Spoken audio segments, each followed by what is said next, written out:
A ressurreição de Jesus Cristo é o pilar central da fé cristã. O apóstolo Paulo afirmou: se Cristo não ressuscitou, então é vã a nossa pregação e também vã é a vossa fé. Não estamos falando de uma metáfora espiritual ou de uma esperança simbólica, mas de um evento histórico concreto que mudou o rumo da humanidade. Os discípulos, antes abatidos e descrentes, encontraram o túmulo vazio e o Cristo vivo. E a partir desse momento, tudo mudou. Suas vidas, sua coragem e toda a história da fé cristã. Hoje, vamos ver como as Escrituras, a psicologia e a história confirmam o que muitos tentam negar: Jesus realmente ressuscitou. A ressurreição não foi apresentada como lenda, mas como fato verificável. Em 1 Coríntios, capítulo 15, Paulo declara: Cristo morreu por nossos pecados, foi sepultado e ressuscitou ao terceiro dia. Foi visto por Pedro, depois pelos 12 e depois por mais de 500 irmãos, dos quais a maioria ainda vive. Paulo estava, literalmente, convidando qualquer pessoa a investigar as testemunhas. Se fosse mentira, teria sido facilmente desmentido, especialmente em Jerusalém, onde tudo aconteceu, mas ninguém conseguiu refutar. E isso porque o cristianismo nasceu sobre provas públicas e testemunhos vivos, não sobre mitos secretos. Antes da ressurreição, os discípulos estavam completamente derrotados. Pedro negou Jesus 3 vezes. Os demais se esconderam, tomados pelo medo. Mas depois dos encontros com Cristo ressuscitado, algo extraordinário aconteceu. Esses mesmos homens se tornaram pregadores ousados, enfrentando prisões, açoites e até a morte. Pedro declarou diante do Sinédrio: este homem está curado, em nome de Jesus Cristo, o Nazareno, a quem vós crucificastes, mas que Deus ressuscitou dos mortos. Essa mudança radical não pode ser explicada por alucinação ou auto-engano. Homens covardes não morrem por algo que inventaram, morrem por algo que viram. Alguns tentaram explicar a ressurreição dizendo que os discípulos tiveram alucinações. Mas essa hipótese entra em colapso diante dos fatos. Primeiro, porque não havia expectativa alguma. Todos estavam desiludidos. E Tomé chegou a dizer: só acreditarei se tocar nas feridas. Segundo, porque as aparições ocorreram em momentos e lugares diferentes, a pessoas e grupos distintos, inclusive mais de 500 de uma só vez. E por fim, ninguém aceita morrer por algo que sabe ser mentira. Esses homens enfrentaram perseguição e morte porque tinham certeza de uma coisa: Jesus estava vivo. Todos os 4 evangelhos afirmam o mesmo fato: o túmulo estava vazio.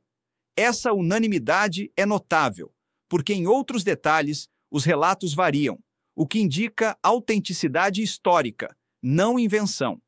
Outro detalhe marcante é que mulheres foram as primeiras testemunhas. No mundo judaico do primeiro século, o testemunho feminino tinha baixo valor legal. Se fosse uma farsa, os autores jamais colocariam mulheres como protagonistas. Além disso, até os inimigos reconheceram o túmulo vazio. Segundo Mateus, os guardas romanos alegaram que os discípulos roubaram o corpo, ou seja, nem negaram o desaparecimento, apenas tentaram explicá-lo. A única explicação coerente permanece a mesma há 2000 anos. Ele ressuscitou.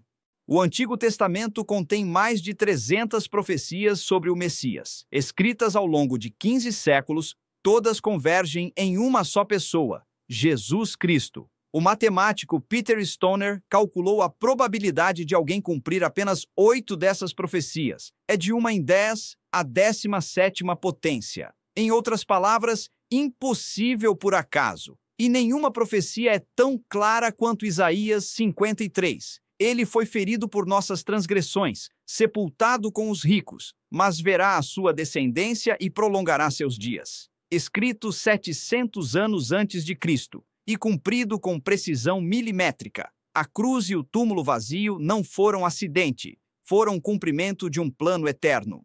Saulo de Tarso era o inimigo número 1 dos cristãos. Tinha educação, status e poder. Mas no caminho para Damasco, encontrou o próprio Cristo ressuscitado. E sua vida virou de cabeça para baixo. De perseguidor violento, tornou-se o maior missionário da fé. Sofreu prisões, açoites, naufrágios e fome. Nada a ganhar, tudo a perder, exceto a verdade. Sua transformação não pode ser explicada por loucura, interesse ou imaginação. A única explicação coerente é a que ele mesmo deu. Cristo apareceu a mim. E por isso, até hoje, o nome de Paulo ecoa como prova viva do poder da ressurreição.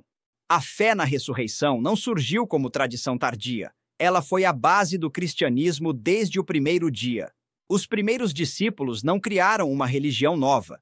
Eles reinterpretaram toda a história à luz do que viram. Para o pensamento judaico, ninguém ressuscitava antes do fim dos tempos. A ideia de um Messias que morre e ressuscita no meio da história era algo totalmente novo. Mas os apóstolos não recuaram. Eles pregaram, reformularam sua teologia e enfrentaram a morte com alegria. Algo só possível porque estavam convencidos de uma verdade. Jesus venceu a morte, de verdade. A ressurreição é o alicerce imutável do cristianismo. Sem ela, a cruz seria apenas tragédia. Com ela, a cruz se torna vitória. Nenhuma explicação alternativa, fraude, ilusão, conspiração, consegue dar conta do conjunto de fatos. O túmulo vazio, a transformação dos discípulos, a conversão de Paulo, as profecias cumpridas e o nascimento explosivo da igreja no primeiro século. Cristo ressuscitou, e é isso que dá sentido à fé, à esperança e à vida eterna. A ressurreição não é mito, é o coração pulsante do cristianismo. Há mais de 2000 anos, o túmulo está vazio, e é isso que torna o evangelho diferente de qualquer outra mensagem humana. A ressurreição não é um mito bonito, é o marco da nova criação, a prova de que o amor venceu o pecado e a morte. Por isso, quem crê em Cristo não segue um líder morto, mas um Salvador vivo.